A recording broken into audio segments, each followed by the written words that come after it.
Vou colocar aqui para gravar, gente, porque aí depois, quem não conseguir ter acesso, né, hoje, depois a aula fica gravada. Então, pessoal, nós já estamos aqui com 16. Bom dia a todos. Vocês não me conhecem, eu não conheço vocês. Como a Sheila falou aqui, né? É ruim esse primeiro contato assim pelo computador, mas infelizmente nós temos que nos adaptar, viu? É um prazer muito grande estar com vocês. A Sheila até me perguntou se eu sou professora nova na FDCOM, porque vocês não me veem muito, né? Aliás, vocês não me viram, com certeza, até hoje, mas é porque tem muitos semestres que eu estou ficando só à noite. E aí, esse semestre que eu peguei esse horário, essa turminha aqui, na manhã, tá? Eu sou professora antiga de casa, mas realmente eu estou circulando mais pela noite. Meu nome é Paula Cesarino, tá? Porque eu sei que tem... A gente conhece o nome. Conhece o nome? Ainda mais que tem a outra Paula, né? A Paula Cansado. Então, nós nos adaptamos muito a falarmos nosso nome, Paula Cesarino e Paula Cansado, tá? Eu sou a Paula Cesarino, viu? E nós vamos trabalhar a disciplina de Direito Civil 5, que é responsabilidade civil. Esse é o nosso conteúdo.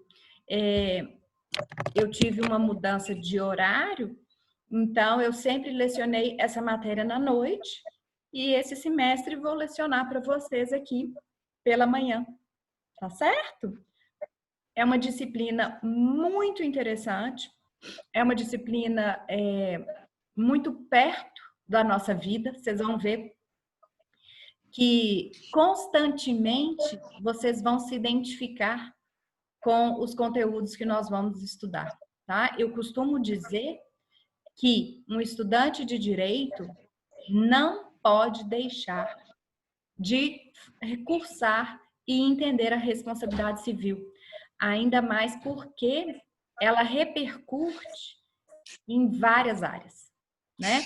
A responsabilidade civil a gente estuda no direito civil, mas em todas as áreas a gente tem reflexo. Então, até mesmo no direito penal, que em tese seria o contrário do direito civil, né? Nós temos a repercussão civil do crime, tá? Então, é uma matéria muito importante. O que eu gostaria, hoje, nesse primeiro contato nosso, eu gostaria de passar para vocês uma bibliografia. Vocês já estão aí no Direito Civil 5. O que vocês estudaram até hoje de direito civil? Obrigações, contratos. Não, sim, mas qual doutrina, qual doutrinador? Vocês tiveram algum? Tartucci. Tartucci. Flávio Tartucci, eles indicaram. Certo. Bom, eu vou indicar alguns muito bons de responsabilidade civil. E aí vocês ficam livres, né, para escolher o que vocês gostam. Bom, aí ó, Rejane abriu o vídeo. Bom dia, Rejane. Prazer em conhecê-la. Gente, o Tartucci é um livro excelente, tá? Emanuel também, prazer, Emanuel. O Flávio Tartucci, quem já estudou, já é acostumado com ele e quer continuar, fiquem à vontade, porque é um excelente livro. Lembrando que o Flávio Tartucci tem 2 modelos, né? Ele tem o volume único, não sei se alguém aqui já teve acesso, que é um calhamaço lá de mais de 2.000 páginas, que nesse volume único ele trabalha o direito civil inteiro, né? E ele tem os livros, os volumes de cada disciplina. Então, vocês podem escolher. Qual que é a diferença de um e de outro? É claro que o volume único é um pouco mais resumido, né?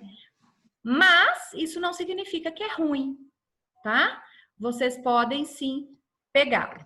Um outro livro muito bom da matéria de responsabilidade civil, não sei se vocês já tiveram contato, é o livro do Cristiano Chaves e Nelson Eu Rosenwald. tô com isso aqui. Tá? Quem já pegou Cristiano Chaves, vocês querem? Eu vou escrever aqui, né? Uhum. No chat, aí vocês não perdem. Flávio Tartucci, o outro, Cristiano Chaves e Nelson Rosenwald. Também é um livro excelente, tá certo? Para quem, principalmente para quem quer se aprofundar na responsabilidade civil, o Cristiano Chaves e o Nelson Rosenwald fazem uma análise bastante fundamental, principiológica, valorativa da responsabilidade civil, tá? Então, é um livro muito, muito interessante. E tem um outro que eu amo de paixão, que é o Sérgio Cavalieri Filho. Sérgio Cavalieri Filho, talvez seja um nome que vocês ainda não tenham ouvido. Não sei, já ouviram Sérgio Cavalieri? Ainda não, né? É um nome assim, você fala, ah, mas eu nunca nem vi ele no direito civil. É porque ele não escreve muito sobre o curso de direito civil, tá? Ele é muito especialista em responsabilidade civil, tá? E o livro dele é maravilhoso, por 2 motivos. Primeiro, o livro dele não é gigante, né? Porque nós pensamos muito nisso, né, gente? Eu sei que vocês têm 1000 coisas para estudar. Então, é muito fácil eu chegar aqui e dar um livro de 1000 páginas para vocês lerem num semestre, né? Mas eu sei que vocês têm as outras disciplinas. O Sérgio Cavalieri Filho não é um livro enorme. Ele é especialista em responsabilidade civil e a linguagem do livro dele é muito simples, é muito fácil de ser absorvida. Tá? Então, é um livro que eu particularmente gosto demais na matéria de responsabilidade civil.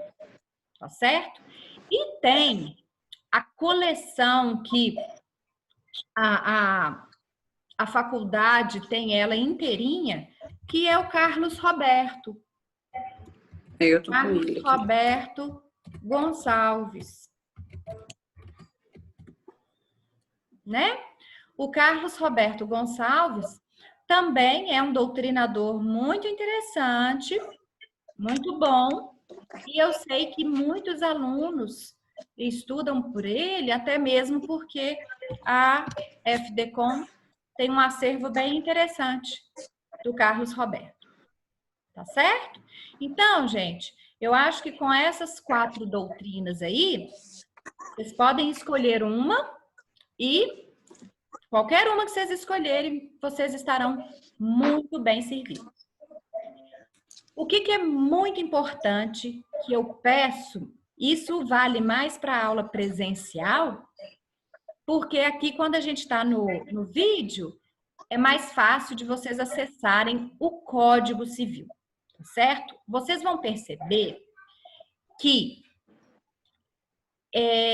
eu levo as aulas muito assim, eu explico o conteúdo, eu falo o que é, destrinchamos aquele assunto e logo depois eu mostro aquilo para vocês no Código Civil. Gente, tá vendo isso tudo aqui que eu tô falando? Entenderam, né? Ótimo.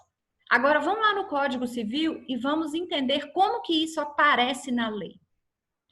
Por que eu faço isso? Então, eu, entre aspas, gasto um tempinho para analisarmos os artigos do Código Civil que tratam daquilo que eu estou explicando. Por que que eu resolvi fazer isso ao longo aí dos semestres? Aqui é pensando lá na frente. Vira e mexe eu vejo aluno, quando chega lá para fazer a segunda etapa da prova da OAB, que é uma prova que vocês podem consultar a lei seca. Muito aluno depois vem me dar um feedback que teve muita dificuldade, às vezes não na questão e no conteúdo cobrado, mas ele teve dificuldade em achar a fundamentação na lei. Ou seja, em outras palavras, ele teve dificuldade de achar os artigos que estavam sendo cobrados.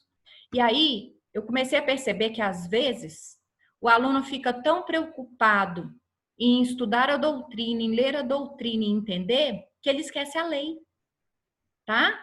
Então, gente, eu acho que é muito importante vocês conseguirem ligar os conteúdos à lei seca.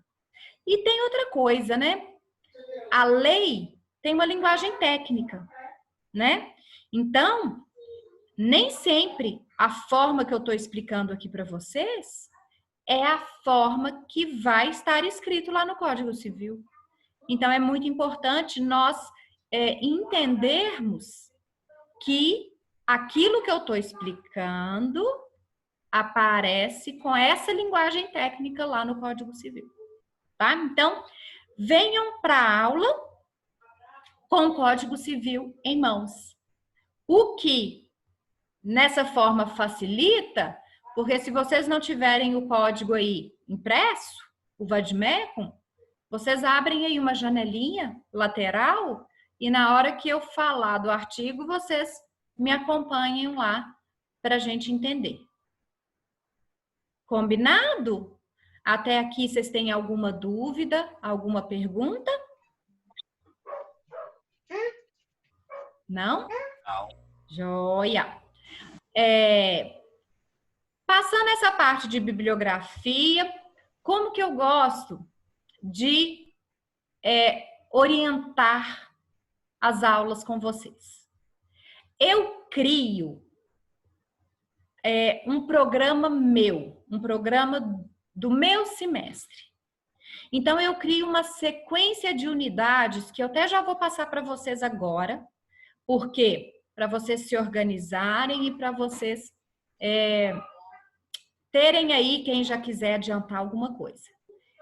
Essas unidades, eu separo pelos assuntos e nem sempre o número dessa unidade é o número que vocês vão encontrar no livro. Então, vamos imaginar, a minha unidade 1 é noções introdutórias. Ok. A unidade 1 vai ser noções introdutórias no Flávio Tartucci? Nem sempre. Então, vocês têm que tomar cuidado para achar o conteúdo pelo título. Tá certo? E dentro dessas unidades, eu vou separando subtópicos. Então, nós estamos na unidade 1. Ótimo. Tópico 1, tópico 2, tópico 3, 3.1, 3.2. E aí nós vamos para ficar uma coisa bem didática para vocês. Tá? Eu vou separando isso bonitinho e nós vamos desenvolvendo. Eu vou disponibilizar material escrito, tá? Para vocês acompanharem. Então, além da doutrina que vocês vão estudar e tudo mais, essa forma remota de aula, né? Eu vejo que às vezes os alunos ficam um pouco perdidos, então eu vou disponibilizar um roteiro escrito para vocês, tá? O sistema TOTS já está funcionando? Alguém já conseguiu acessar e tá tudo lá aparecendo para vocês ou ainda não? Tá funcionando sim, professora. Ana, você respondeu que sim? Sim, tá funcionando. Tá, então ótimo. Vou disponibilizar lá para vocês, então. Ô, Paula, Sim, nas outras aulas a gente está fazendo um grupo. A Kelly está criando um grupo e coloca a professora da matéria. E aí, geralmente, disponibiliza também nesse grupo do WhatsApp, que fica um pouco mais acessível. Porque não é todo mundo que consegue mexer bem nesse programa da faculdade, não. Eu mesmo sou uma que tenho muito tempo que eu não estudava, então eu e a tecnologia, a gente não é muito amiga ainda, não. Então, eu tenho dificuldade. Então, se puder criar, colocar no grupo, seria melhor, mais viável. tá.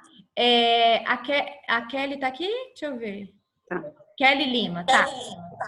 Kelly, você que é representante, não é isso? Exato. Uhum. Você que está no grupo de WhatsApp que o professor Roberto criou, correto? Sim, correto. Tá certo. Sheila, se vocês não se importarem, nós podemos sim ter esse grupo, só que, como eu tenho muitas aulas, gente, quando eu entro no grupo junto com vocês, às vezes eu não consigo acompanhá-los, tá? Vou ser bem sincera com vocês. Eu tenho... Ô, Paulo, desculpa te interromper, mas é que faz parte do raciocínio. É porque normalmente a gente não deixa aberto para todo mundo colocar, não. Colocar mensagem, não. Só os administradores. E quando precisa de algum bate-papo, alguma interação, aí a gente libera. Justamente para ficar mais estreito mesmo, mais estreita essa comunicação. E nós temos um grupo geral, onde todo mundo manda mensagem, enfim, e discute todo tipo de assunto. Mas o de cada matéria é fechado. Entendi. Mas vejam se vocês acham que funciona.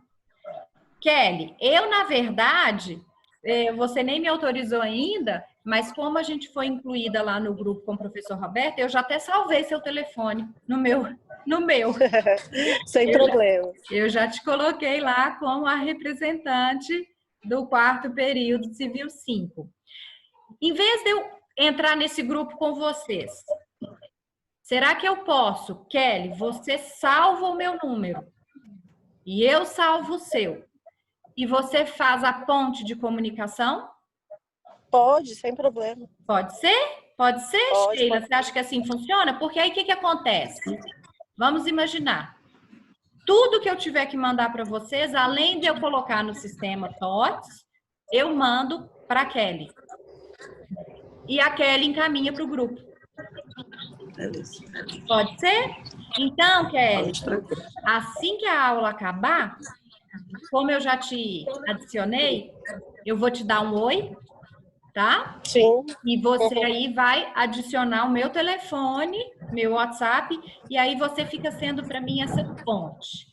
Tanto eu mandar as coisas para vocês e, gente, qualquer um de vocês que tiver alguma questão comigo, acionem a Kelly e a gente intermedia isso aí.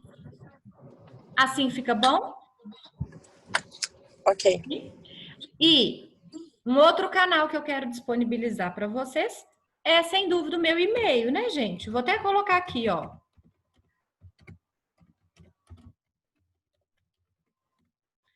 pcesarino@yahoo.com.br, tá? Meu e-mail, eu estou constantemente... Paula, onde que você está colocando isso? Porque eu não estou achando, no chat? No chat? Olha para você ver. Ah, peraí. Eu não Ó, estou conseguindo eu nada que você colocou. fui privada para a Ariane. Ah, Por que será, gente? Peraí. Alguma coisa aconteceu aqui.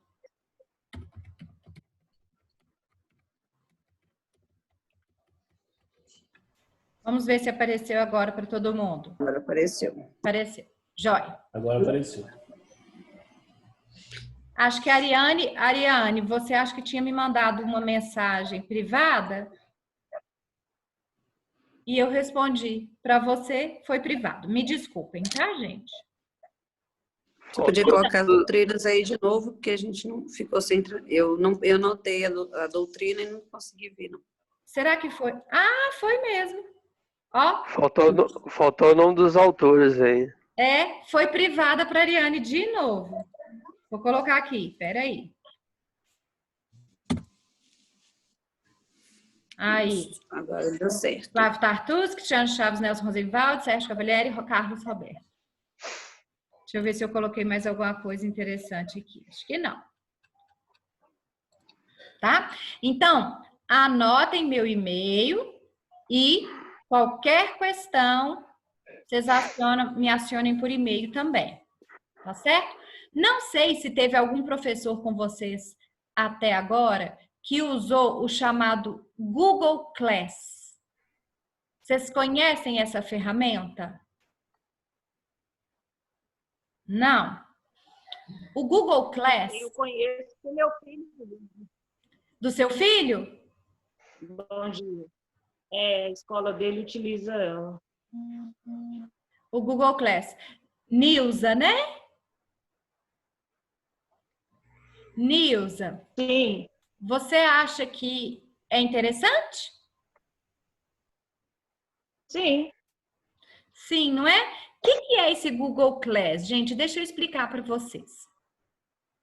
É um aplicativo, tá? Que vocês baixam aí no telefone e eu crio uma sala de aula nesse Google Class. E eu crio, essa sala de aula é criada com um código. Assim que eu crio, eu passo o código para vocês. Vocês entram pelo código e a gente cria essa sala de aula. Também é muito legal e a gente pode utilizar para disponibilização de material. Viu? O que acontece? Eu acho... Vocês topam fazer isso? Eu falei, eu não vou criar antes de conversar com vocês, não. Porque, às vezes, vocês acham que é coisa demais, né? Mas, pensando nisso aí que a Sheila falou, que no semestre passado, a gente percebeu que muitos alunos realmente tiveram dificuldade lá no sistema TOTS. Né? Então, o Google Class é muito mais simples e muito mais fácil. E qual que é a vantagem do Google Class? Essas aulas nossas são gravadas. Aonde que os professores estão disponibilizando as aulas gravadas para vocês? Ou não disponibilizaram ainda? No grupo. Alguns do YouTube, No grupo do WhatsApp? Link no grupo. Né? Porque o sistema trampo é no YouTube. Ele manda o link no grupo e a gente acessa e vai direto no YouTube. Ah, então tá jóia. Então eu acho que não precisa do Google Class, não, né? Porque aí fica mais um negócio para vocês administrarem. Porque o sistema TOTS, ele não aceita o vídeo. A gente não consegue postar o vídeo lá, né? E eu quero disponibilizar para vocês todas as aulas que nós vamos ter. E porque às vezes você quer assistir de novo ou quem não esteve presente hoje pode assistir depois. Tá certo? Então, eu acho que pelo grupo do WhatsApp a gente vai resolver isso muito bem. Vocês têm até aqui alguma dúvida, alguma questão, algo que não está claro? Não? Tá. Vamos conversar um pouquinho das questões avaliativas. Aquele padrão, né, da FDCOM, que era uma prova multidisciplinar, depois da segunda avaliação, isso não deu para ser feito nesse modo remoto. Então, o que eu fiz com a turma do semestre passado? Nós vamos combinar o dia da prova, primeira avaliação, segunda avaliação e avaliação final. Eu preciso só confirmar com a faculdade se nós vamos ter uma semana própria ou se o professor é livre para marcar quando ele quiser. Então, só não vou marcar com vocês hoje, porque eu preciso dessa informação, tá? Acredito que deva ser no final de setembro, né? Acredito que a primeira avaliação deva ocorrer lá para o final de setembro. E aí, o que nós vamos fazer? No semestre passado, eu combinei com os alunos. Uma avaliação nós fizemos toda objetiva, uma avaliação nós fizemos toda discursiva, toda aberta. A primeira avaliação, eu fiz ela toda discursiva, aberta, e a segunda avaliação de questões objetivas. Por que eu optei por isso? Pensando, de novo, na prova da OAB. OAB, primeira etapa fechada, segunda etapa aberta. Então, foi uma forma que eu achei de trabalhar com vocês os dois raciocínios, né, de questão fechada e de questão aberta.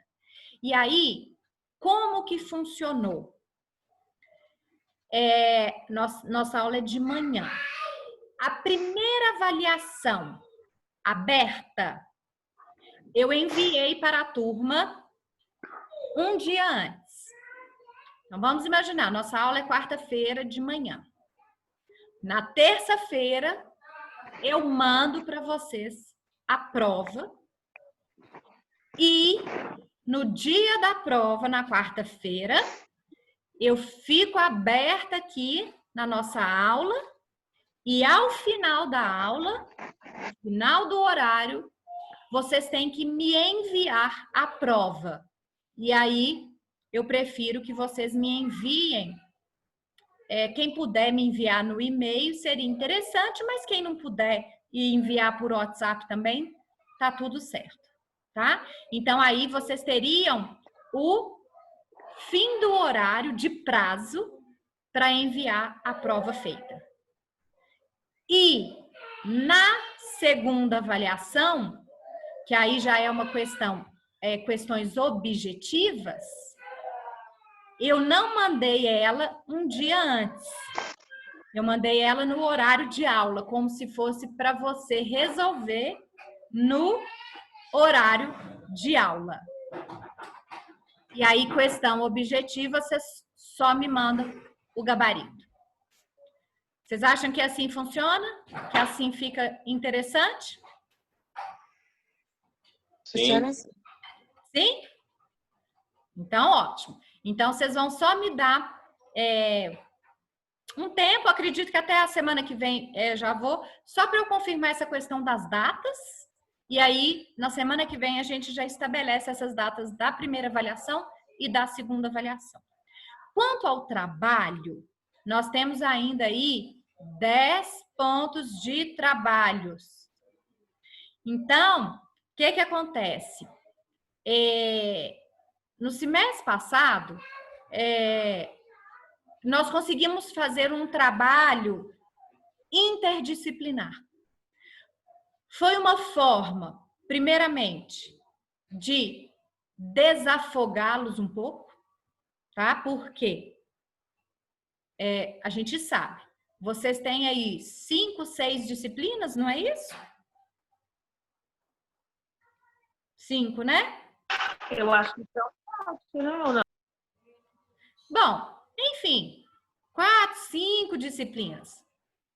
Cada professor passando um trabalho diferente é trabalho demais, né, gente? Nós sabemos disso, tá? E não tá fácil essas aulas remotas. Tem muita gente que tá tendo muita facilidade, mas tem muita gente que não. E outra coisa, tem muita gente que, tendo aula dentro de casa, a casa tá pegando fogo, né, gente? Tem muita gente aí cheio de filho, cheio de serviço doméstico, cheio de tudo. E aí, de repente, você tem que fazer 4, 5 trabalhos, é muita coisa. Então, a questão do trabalho, antes de definir com vocês, eu vou conversar com os professores do período, do 4º período, que são, se eu não me engano, o Franco. Vocês não conheceram todos ainda, né? Franco, Maria Luísa, acho que a professora Cida, a Patrick, tá? Vou trocar uma ideia com eles. Julie Anderson. Tá. Eu vou trocar uma ideia. E tem o Jefferson, que a gente não conhece ainda. Menos eu não conheço. Jefferson, tá. O Jefferson é muito... Ele gosta muito dessa questão dos trabalhos interdisciplinares. O Franco também, tá? Então, vamos ver se a gente consegue fechar para fazermos um trabalho interdisciplinar. Se der certo, ótimo. Se não der, aí a gente faz um trabalho.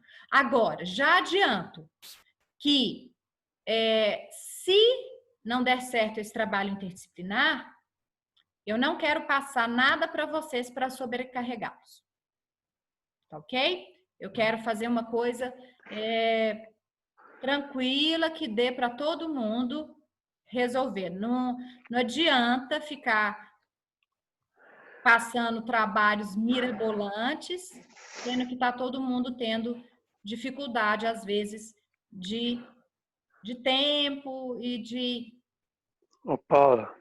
Sim. Esse trabalho que você está se referindo é aquele trabalho que vale para todas as matérias?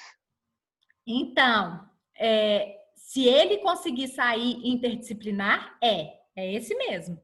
Semestre passado você fez? Fiz. Nós fizemos, na verdade, né? Então... Mas a gente fez valendo 30 pontos, não foi 10, não. O que ela está falando agora, José Geraldo, é valendo só 10 pontos. Não é aquele do artigo valendo 30. Não. Porque vocês fizeram o artigo... Ela aumenta 20. Valendo 30 pontos. Só que a Maria Luísa não participou, não, professora. Ela não gosta muito, não. Todos os outros professores participaram. Só a matéria dela que não. O processo civil não entrou. Certo. Tá. Vamos fazer o seguinte. Deixa eu primeiro trocar uma ideia com eles para ver se tem adesão ou não. Porque para vocês é uma coisa interessante, não é? Com certeza. Né? Então, eu vou confirmar com eles. Pelo menos faz um trabalho só para ser para as demais matérias, já facilita bastante. Com certeza. Tá? E vocês já tiveram aula de direito do consumidor? Nós começamos a ter. Nós conhecemos o Juliano, mas ele não deu nada de matéria. Mas ele não deu nada ainda, não. É o Julianderson? Porque é o primeiro contato nosso com ele. Certo. Por que eu estou chamando a atenção para isso? Porque a nossa matéria, responsabilidade civil com direito do consumidor, são assim, ó. Elas são irmãs gêmeas. Juntas? Viu? Então, é assim, uma coisa perfeita para nós juntarmos e fazermos um trabalho. Pelo menos eu vou tentar, com o Julianderson eu vou tentar, porque são matérias muito afins. Inclusive, à noite, eu dava as duas. Eu dava responsabilidade civil e consumidor para a mesma turma, porque são matérias realmente muito correlatas. Viu? Vocês vão perceber, às vezes, que eu, às vezes, sem saber, né? Vou repetir, às vezes, coisa que o Julianderson falou e ele vai repetir coisa que eu falei. Tá? Porque tem muito a ver mesmo. Um dos pontos centrais do consumidor é a responsabilidade civil na relação de consumo. Viu? Então, dá para fazer um trabalho bem interessante aí. Combinado? E aí, essa questão, então, a gente fica pendente de resolver só para eu ver a questão com os professores. Até aqui alguma pergunta, alguma dúvida? Não? E a última avaliação? A última avaliação, Sheila, do semestre passado, eu dei um caso para ser resolvido. Então, nós trabalhamos. Olha como é que foi a sequência. Primeira avaliação, nós fizemos questões abertas. Segunda avaliação, totalmente questão fechada, objetiva. Terceira avaliação, avaliação final. Eu dei um caso como se fosse: você é advogada, está lá no seu escritório, um cliente chegou e quer te contratar. E te contou uma história. Resolva. Essa foi a avaliação final. Tá? E aí, como também é uma atividade trabalhosa, eu também enviei antes. Eu não disponibilizei só no dia da aula, tá? Eu enviei antes para vocês me enviarem no e-mail no dia da prova. Que aí vocês tiveram, foi muito legal, sabe? O feedback dos alunos foi muito interessante, porque eles falaram: professora, consegui resolver o caso com base em doutrina, com base na lei, eu consultei jurisprudência. Então, assim, foi muito legal. Eles falaram que aprenderam muito, tá? Foi muito interessante. E aí eu acho que a gente pode repetir esse modelo, né? Eu acho que deu certo no semestre passado e vai dar aqui também. Fica bom, não fica? Joia. Vamos passar? Paula, Sim. Aí você vai dar um tempo maior para nós nessa prova, né? Nesse trabalho. Sim. Igual falei aqui, José Geraldo, essas provas que foram a primeira avaliação aberta e a avaliação final como uma resolução de um problema, eu enviei a prova um dia antes. Certo. Mas essa última aí que você falou aí teria que ser um período maior, né? Porque existe muita demanda, né? Sim, a gente pode combinar, não tem problema não. Em vez de enviar um dia antes, eu posso enviar às vezes no fim de semana anterior. Próxima aula. Né? Pode, Próxima pode aula. combinar. Isso aí não preocupa não, que a gente combina. Brincadeira. Não, mas podemos, tá? De acordo com o semestre caminhando, a gente também vai sentindo a demanda de vocês, tá? Correto. Até mesmo porque vocês também vão me falando: professora, os outros professores também estão assim, então tá acumulando. E aí a gente vai organizando, porque o objetivo aqui não é enforcar ninguém. Correto. Tá? Isso aí, não se preocupe, que a gente combina sempre um prazo útil, um prazo que seja eficaz para vocês fazerem um trabalho bem feito.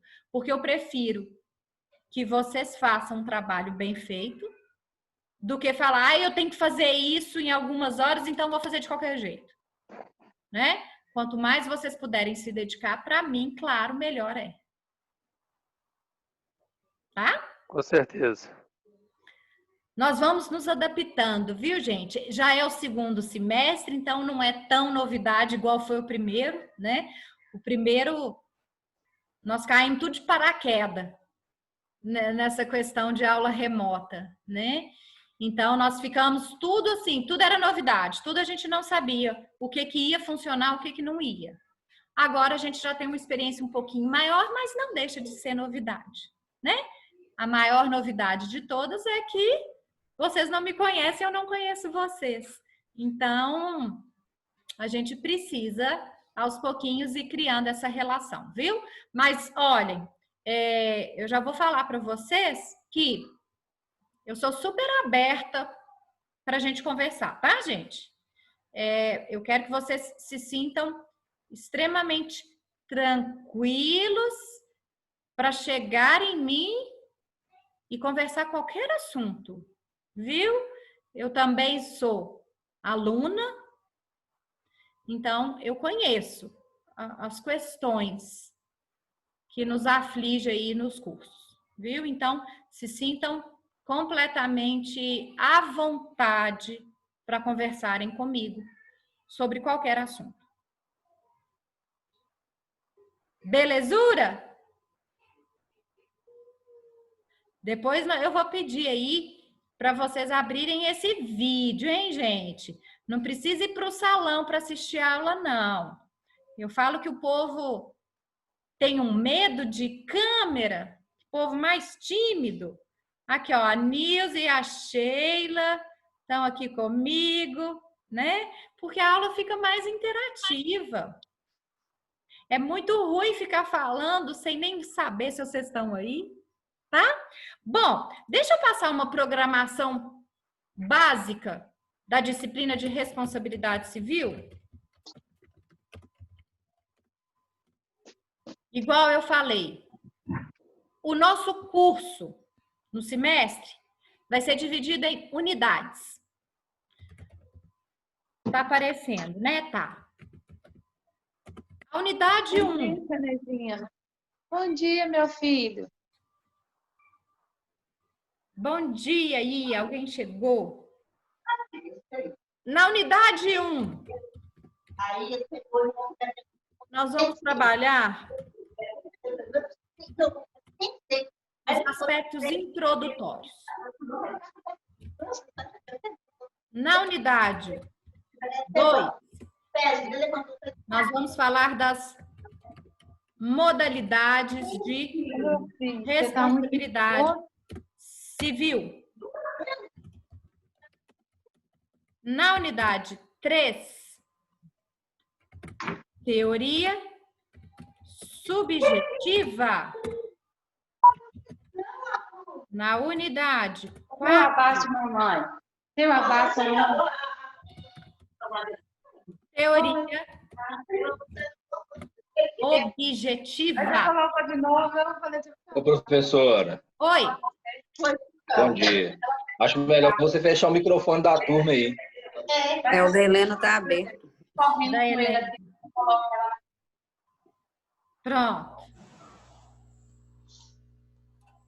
Isso. Então, olhem só. Unidade 1, aspectos introdutórios. Unidade 2, modalidades de responsabilidade civil. Unidade 3, teoria subjetiva. Unidade 4, teoria objetiva. Tá? Esses são os títulos das nossas unidades. Agora, cada unidade dessa tem subdivisões. Tá? Então, por exemplo, unidade 1, aí nós vamos trabalhar item 1, item 2, 3, 4, 5, 5.1, 5.2, para papá. Unidade 2 a mesma coisa, 3 e 4 a mesma coisa. Tá? Vocês estão falando assim, gente, nossa, tranquilo demais. Matéria pequenininha, fácil, 4 unidades. Porque essa é a estrutura da responsabilidade civil. Agora, por exemplo, só para vocês terem uma ideia. A teoria objetiva, que é a unidade 4, a última, nós temos vários tipos de responsabilidades objetivas. Então, dentro da unidade 4, nós temos várias subdivisões. Responsabilidade pelo fato de outrem, responsabilidade pelo fato das coisas, responsabilidade do Estado, responsabilidade contratual objetiva, responsabilidade de consumo, tudo isso está dentro da objetiva, tá? E aí eu vou criando essas subdivisões dentro da unidade. Tá certo? Se vocês pegarem qualquer doutrina dessas aí que eu indiquei, vocês vão perceber que a estrutura de responsabilidade civil é essa, tá? É claro que cada doutrinador divide aí de uma forma ou de outra, mas basicamente é isso que essa é a estrutura de uma e de outra. Alguma dúvida, pessoal? Alguma pergunta? Não? Então, vamos começar a falar um pouquinho, pelo menos para a gente introduzir o tema de responsabilidade civil. Vamos começar a trabalhar a nossa unidade 1, que são esses aspectos introdutórios da responsabilidade civil. Muito bem. Primeiro item da unidade 1. Conceito, né? Primeira coisa que nós temos que entender é o que é responsabilidade civil. Porque a gente escuta muito. Ah, isso é responsabilidade do fulano, isso é responsabilidade do ciclano, não tenho responsabilidade, por aí vai. O que é essa responsabilidade civil? Qual seria um conceito bem simples? Basicamente, responsabilidade civil é a obrigação de reparar danos. Então, muitas vezes, por nossa conduta, por um ato nosso, a gente acaba gerando um dano a alguém. Na hora que você gera esse dano, você fica obrigado a reparar esse dano. Porque existe uma regra geral, um princípio geral que diz: ninguém pode prejudicar bens jurídicos alheios. De tal forma que, se você prejudicar, você tem que ressarcir. E aí, vocês vão perceber que nesse começo do curso, eu vou trabalhar um pouquinho a diferença, a comparação entre a responsabilidade civil e a responsabilidade penal. Por quê? Até agora, o direito penal está mais enraizado em vocês. Porque o curso desenvolve o direito penal, tá? O que é? Olhem a diferença. Qual que seria o grande objetivo da responsabilidade penal? Alguém comete um crime. Nesse crime, claro que o criminoso causa danos. Os danos causados pelo crime têm repercussão civil? Com certeza. Mas na responsabilidade penal, o grande objetivo é verificar os danos sofridos pela pessoa? Não. Na responsabilidade penal, o grande objetivo é imputar um castigo para o criminoso, para ele aprender que ele não pode fazer aquilo mais. Certo? Seria a aplicação da pena. Que é a aplicação da pena. Isso mesmo, Nilza, né? Exatamente. É aquela prevenção que a gente aprende no direito penal, que é chamada de prevenção geral e prevenção especial. Quando você pega um criminoso, vamos imaginar, José matou Maria, homicídio, obrigação penal. Na hora que você pega o José e coloca ele na prisão, que é a sanção, qual que é o grande objetivo? Ensinar para ele que ele não pode fazer isso de novo, porque se ele fizer, ele vai ser preso de novo, mas ensinar também para a sociedade que quem faz aquilo vai preso. Então, nós temos essas duas prevenções. No direito penal, nós estamos preocupados com a pessoa do criminoso. Percebem isso? Que o direito penal volta seus olhos totalmente para o autor do crime? E nós ficamos totalmente preocupados em puni-lo. Agora, vamos fazer uma comparação aqui com a obrigação, responsabilidade civil. Vamos pegar o crime como exemplo. José matou Maria. A Maria, vamos imaginar que era mãe solteira, que sustentava seus 2 filhos menores, que não tem outra fonte de renda. Na hora que a Maria é morta, esses 2 filhos ficam completamente desamparados. Temos aqui uma repercussão civil? Sim. Quando a gente sai do direito penal, da obrigação penal, e voltamos nossos olhos para a obrigação civil, na civil nós estamos mais preocupados com o causador do dano ou a vítima? A vítima. Com a vítima. A vítima. Porque A vítima. na reparação civil, nós queremos tentar, porque às vezes não é possível, tentar reparar tudo aquilo que a vítima sofreu, ou ao menos minimizar os seus danos.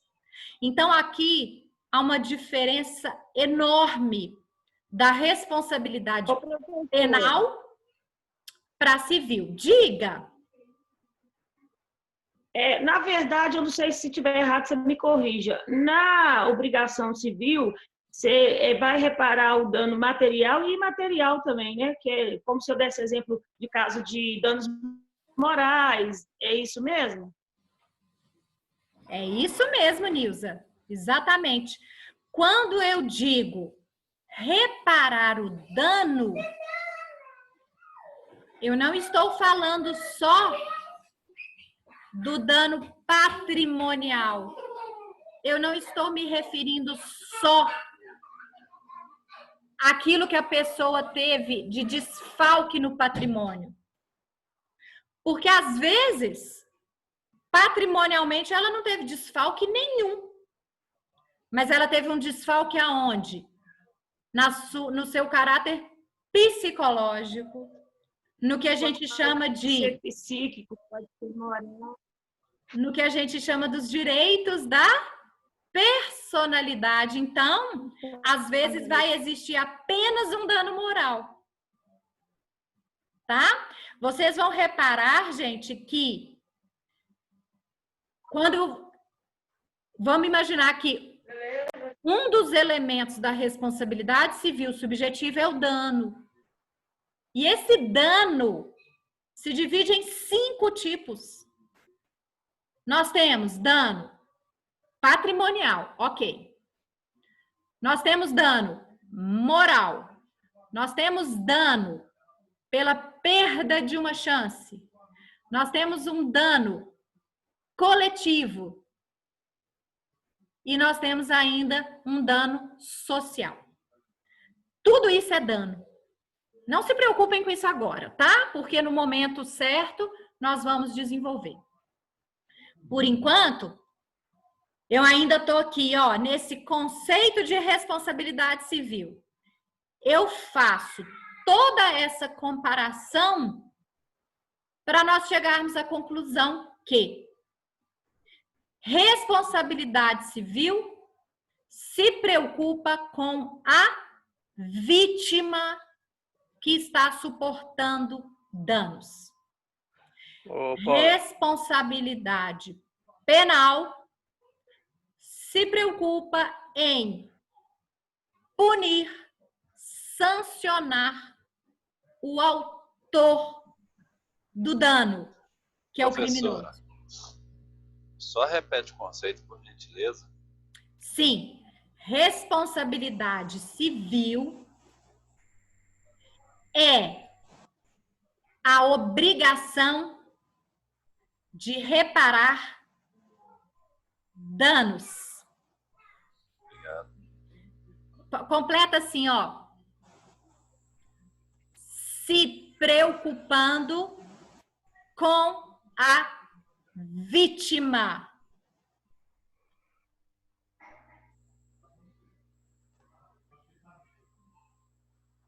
Ok. Ô, Paula. Sim. Você falou danos patrimonial, moral, social, coletivo. Faltou um aí. Você repete, por favor? Dano pela perda de uma chance. Perda de uma chance. Perda de uma chance. Obrigado. De nada.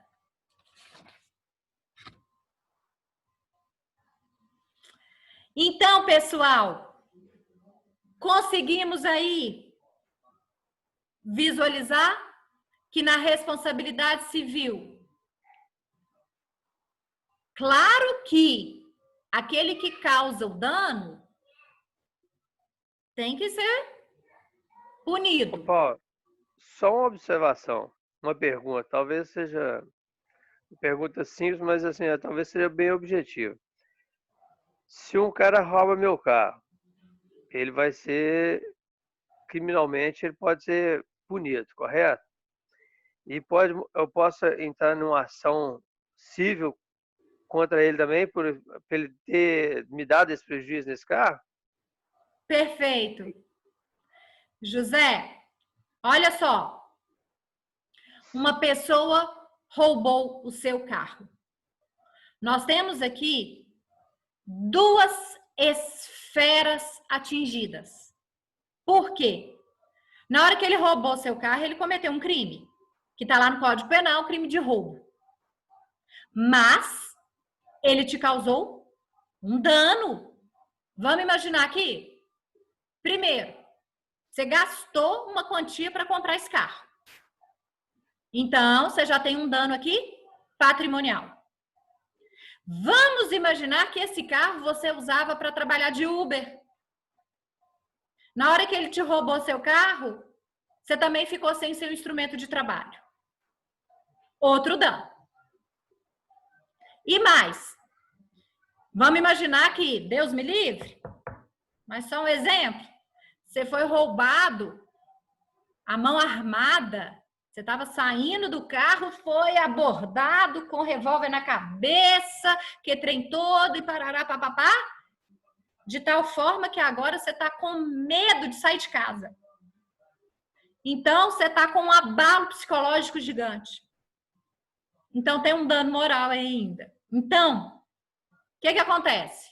Na prática, vamos imaginar que você está lá sentado no seu escritório, advogado, chega uma pessoa e te conta essa história. E fala assim, ô doutor, quero tomar as providências. O que nós podemos fazer? Ao mesmo tempo, nós teremos um processo criminal e um processo civil andando. Tanto que nós vamos aprender aqui nessas unidades que eu mostrei para vocês, como que a justiça criminal e a justiça civil se relacionam. Vocês vão ver que às vezes uma interfere na outra. Mas fato é que são duas esferas atingidas. Então, nós podemos ter dois processos caminhando ao mesmo tempo, advindos do mesmo fato. Só que no processo criminal, o que você quer? Pegar esse criminoso e puni-lo, sancioná-lo penalmente, que seja, vamos pegar aqui, pena privativa de liberdade. Esse é o objetivo lá no processo criminal. E na ação civil, o que você quer? Se ressarcir. Que seus danos sejam reparados. Por quê? Você teve um desfalque. Então, nesse exemplo específico, você vai querer a quantia que você gastou para comprar o carro, a quantia que você está deixando de ganhar porque era um Uber e você está sem trabalhar, e uma reparação pelo dano psicológico que você está vivendo. No processo civil, você quer quem que nós estamos olhando? A vítima. No processo criminal, quem que nós estamos olhando? O autor do crime. Perceberam? José, deu para entender? Sim, com certeza. Então, na verdade, com essa pergunta sua, você concluiu o que eu queria mostrar. Que é essa grande diferença. Responsabilidade civil é a obrigação de reparar os danos sofridos pela vítima. Enquanto na obrigação penal, o objetivo é sancionar o autor do crime. Cada um volta seus olhos para um lado. Tranquilíssimo? Ótimo. Próximo tópico, que seria o tópico 2 da unidade 1, nós vamos tratar dos princípios da responsabilidade civil.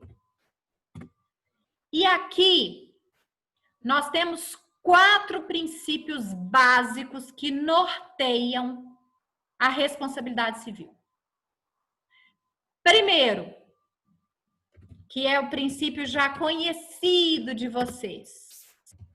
Dignidade da pessoa humana. Segundo, solidariedade. Terceiro, prevenção. E quarto, reparação integral. Princípios da responsabilidade civil. Ou seja, quando pensamos em responsabilidade civil, que já sabemos que nosso grande objetivo aqui é olhar para a vítima, o que ela está suportando ou não, e o que nós podemos fazer para melhorar a situação dela. Esses princípios norteiam a reparação. Vamos falar um pouquinho da dignidade da pessoa humana, que não é um princípio novo para vocês. Tenho certeza absoluta que vocês já ouviram dignidade da pessoa humana em várias disciplinas. A começar, sem dúvida nenhuma, pelo direito constitucional. Porque quando a gente fala em dignidade da pessoa humana, hoje a dignidade humana é considerada o que chamamos de núcleo axiológico do ordenamento jurídico. O que é axiológico? O que é essa palavra? Axiologia é o estudo dos valores. Então, quando eu falo núcleo axiológico, eu estou dizendo que é o núcleo valorativo. Não estou falando só da responsabilidade civil, não estou falando só do direito civil. Estou falando do ordenamento inteiro, gente. Hoje, todas as áreas do direito, civil, penal, tributário, administrativo, empresarial, ambiental, parará, tudo gira em torno da dignidade da pessoa humana. E isso a gente encontra... Professora, não está sendo um princípio. Ela é um fundamento da República também, né? Isso aí, Nilza. Era isso que eu ia dizer agora. Aonde vamos encontrar a dignidade? Olha a importância. Artigo 1º da Constituição. No artigo 1º da Constituição, nós temos os fundamentos da República Federativa do Brasil. E esses fundamentos, um deles, dignidade da pessoa humana. Então, pessoal, eu sei que às vezes pode parecer que está longe demais, porque vira e mexe eu falo prova de OAB,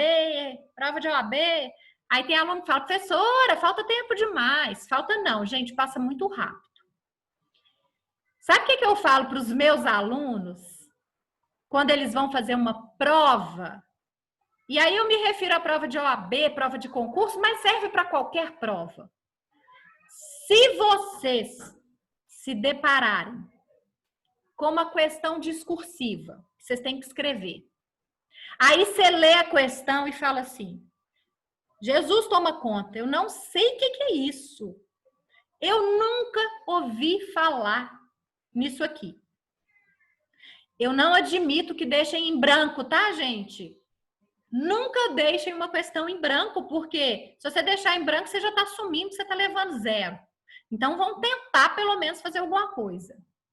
Se você ler e falar, não sei o que é, escrevam alguma coisa de dignidade da pessoa humana. Tá? Para não deixar em branco. Por que isso, gente? Não existe nenhuma interpretação jurídica hoje que não passe pela dignidade humana.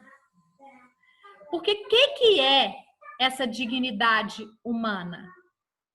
É a proteção existencial do ser humano. É justamente aquele impedimento de tratar o ser humano como objeto.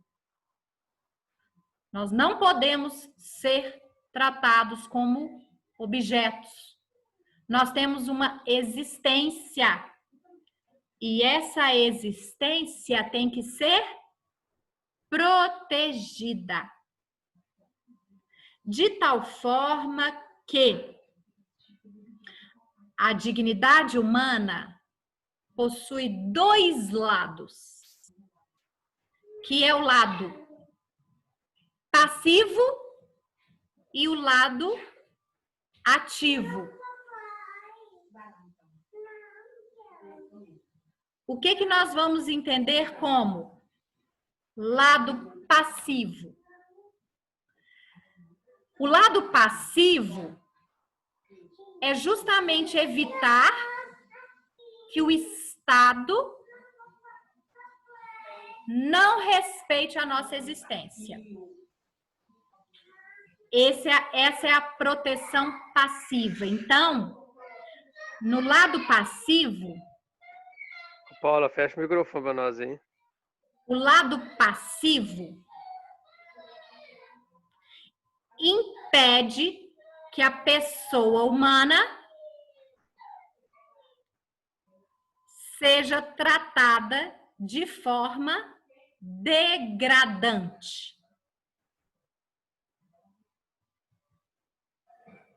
Então, vamos imaginar um exemplo. Toda vez que você tem um direito da personalidade atingido, é porque a sua dignidade foi ofendida de forma passiva. Então, vamos imaginar. Nilza, você está andando na rua, alguém tira uma foto sua,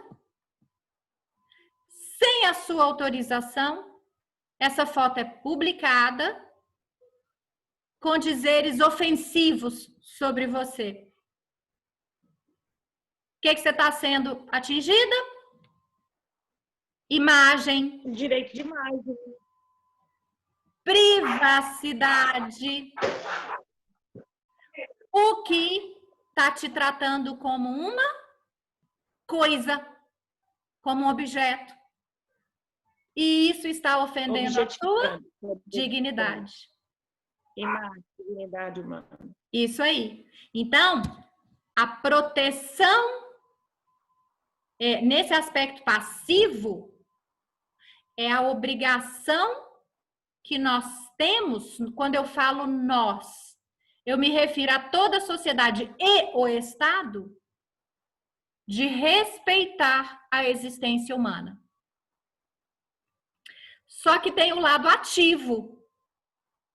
Tem o lado ativo da dignidade. E ativo porque nos remete a um fazer, atuar.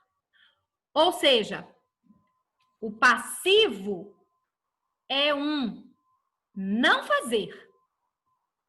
Então, por que não fazer? Nilza, eu te vi na rua e eu quero tirar uma foto sua e publicar dizeres ofensivos. Eu não posso fazer isso. Obrigação de não fazer. Porque se eu fizer, eu vou estar atingindo a sua dignidade humana. O lado ativo já é um fazer. É um fazer para proteger a existência humana. E aí o lado ativo, ele serve muito mais para o Estado. Porque quem tem a obrigação de... Ô, Paula. Sim. No caso aqui desse ativo, entraria os direitos fundamentais ou não? Que seriam fazer? Sim. Principalmente, Nilza, a questão dos direitos sociais. Então, vamos lá. Para você ter dignidade humana, você precisa ter educação? Você precisa ter saúde? Sim. Você precisa ter moradia? Sim. Você precisa ter lazer? Você precisa ter proteção social? Sim. Tudo isso. E quem é que te dá isso? O Estado. Porque na hora que o Estado cria atos para te dar isso, ele está respeitando a dignidade humana no lado ativo. Ele está fazendo, tomando atitudes para trazer a dignidade humana. Essa dignidade humana, gente, está muito ligada a um conceito que vocês já devem ter ouvido, que é o conceito do mínimo existencial. O que é esse mínimo existencial? São as condições mínimas para a pessoa ter uma vida saudável. Para você ter uma vida saudável, você precisa ter o mínimo de saúde, o mínimo de educação, o mínimo de transporte, o mínimo de moradia, o mínimo de lazer? Sim. A partir do momento que você tem o mínimo existencial, você tem dignidade humana. E quem nos dá isso é o Estado. Pelo menos deveria, né, gente? Eu tô falando aqui na teoria como se realmente ele desse, né? Só que a verdade... a respeito. Na prática tá faltando, né, professor? Exatamente, Vitor. Eu tô falando aqui bonito para vocês porque é o que está no livro, é o que está na Constituição e é o que deveria acontecer. Agora, quando a gente põe na prática, o que mais nós temos é a ofensa à dignidade humana no seu aspecto ativo. Por quê? Nós que estamos aqui somos pessoas extremamente privilegiadas, né? Na hora que você vê a grande população aí, nossa senhora, aí mínimo existencial tá longe de terem, né?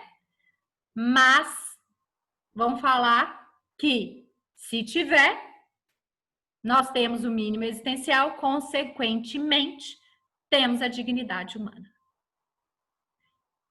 E aí, por que essa dignidade humana está ligada à responsabilidade civil?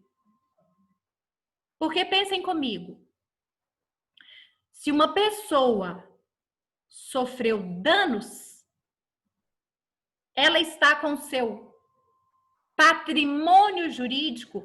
Quando eu falo patrimônio jurídico, eu não estou falando só dinheiro, não. Ela está com seus bens jurídicos ofendidos. E ela só vai se restaurar na hora que ela for ressarcida. Então, a responsabilidade civil está completamente ligada à efetivação da dignidade humana. Imaginem lá o exemplo que nós estávamos trabalhando. José matou Maria, que era uma mãe solteira de 2 crianças menores, sendo fonte de renda dessas crianças. E o José matou a Maria. Essas crianças estão desamparadas. Perderam dignidade humana? Com certeza. E como que nós vamos restaurar essa dignidade? A partir do momento que elas forem ressarcidas, né? Esse exemplo meu pode até ser através de uma pensão vitalícia, que provavelmente o autor do crime ficará obrigado a sustentar essas crianças até elas tiverem condições de se autossustentarem. Perceberam, então, a relação da dignidade humana com a responsabilidade civil? Alguma dúvida? Não? Beleza. Vamos falar mais um pouquinho aqui do próximo princípio, que esse é tranquilo, mais simples, que agora é o princípio da solidariedade. Princípio da solidariedade está muito ligado a um princípio talvez que vocês já conheçam, que é o princípio da função social. Vocês já ouviram falar em função social? Aonde que a gente escuta muito função social? Função social dos contratos, função social da propriedade, função social da empresa. O que é essa função social?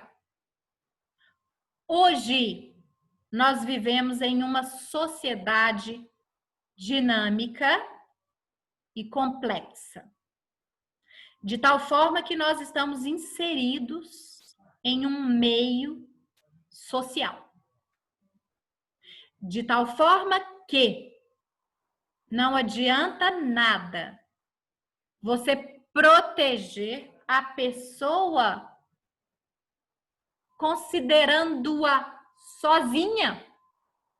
Você tem que proteger essa pessoa juntamente com a proteção da coletividade.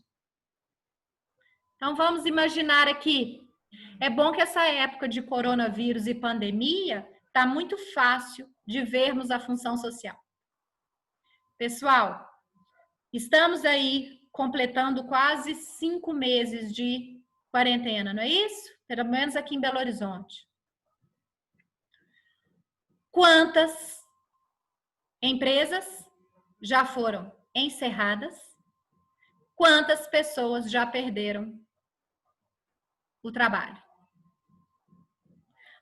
Adianta pegar essa pessoa que ficou desempregada por causa da pandemia, está sofrendo inúmeras consequências. Às vezes era o pai de família que era arrimo de família. Adianta proteger só ele? Se nós não protegermos toda a coletividade e trazermos uma estruturação para essa sociedade se reerguer? Não adianta. Então, nós temos que proteger hoje o ser humano no meio social em que ele está inserido. E isso é o princípio da solidariedade. Não adianta uma proteção individual destacada do meio social. Vou dar um exemplo aqui. Vocês vão reparar que eu gosto muito do direito do consumidor, porque ele tem muito, igual eu falei, ele tem muito a ver com a nossa matéria. Vamos imaginar uma empresa que coloca no mercado um produto contaminado. Vamos imaginar a Itambé colocando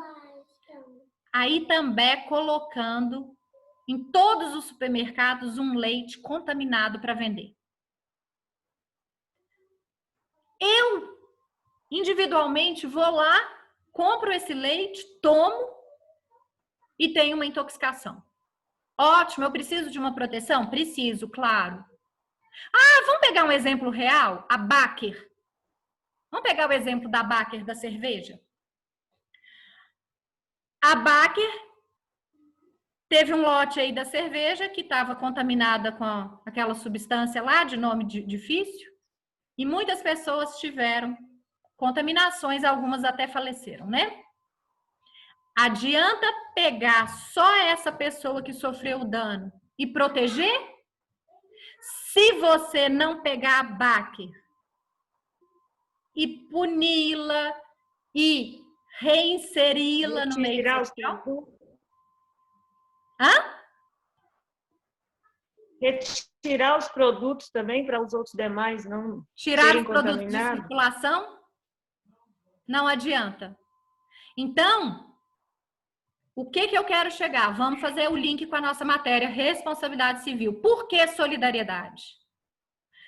Porque para a vítima do dano ser completamente ressarcida, a proteção dela tem que ser individual, ok, mas também coletiva.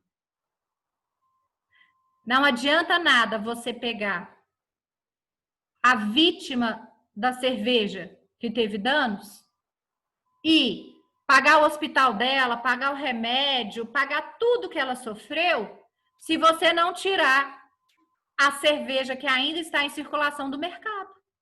Os danos vão continuar ocorrendo. Percebem a solidariedade da responsabilidade civil? Então, esse é a solidariedade. Para quem eu vi que alguns gostam de anotar, né? O que vocês podem colocar como princípio da solidariedade? Para a gente resumir. A responsabilidade civil determina que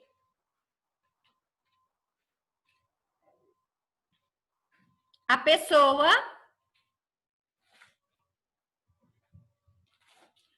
deve ser protegida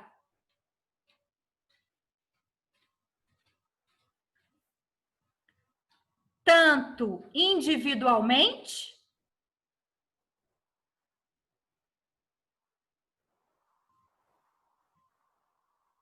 como também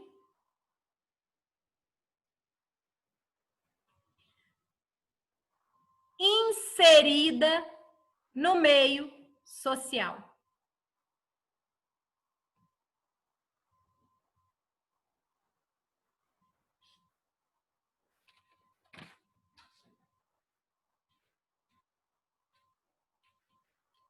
Alguma pergunta, pessoal? Alguma dúvida? Não? Então, nossa aula já está aqui quase terminando e eu não vou ter tempo para trabalhar o próximo princípio, que é o princípio da prevenção. Então, vamos parar por aqui? A gente volta na semana que vem e aí eu continuo essa questão principiológica do princípio da prevenção. Combinadíssimo? Combinado. Sim. Combinado. Pessoal, então, muito obrigada pela presença de vocês. É um prazer conhecê-los, vai ser um prazer trabalhar com vocês esse semestre. E aos pouquinhos a gente vai se conhecendo mais, né? Pelo menos pelo computador, mas a gente vai criando um pouco mais de intimidade. Quem quiser, aula que vem, se preparar para abrir o vídeo, eu sempre fico feliz demais com quem abre vídeo para mim e mostra a carinha, porque fica muito triste aqui sozinho. Viu? Agradeço demais. Rejane, Sheila, Nilza, quem mais abriu um pouquinho, tá? Se preparem aí. Podem vir do jeito que vocês estiverem. E ninguém aqui está participando de concurso de beleza. Cara amassada. Tem problema não, tá? Beijo para vocês, muito obrigada, boa semana. Obrigada. Igualmente. Bem-vinda.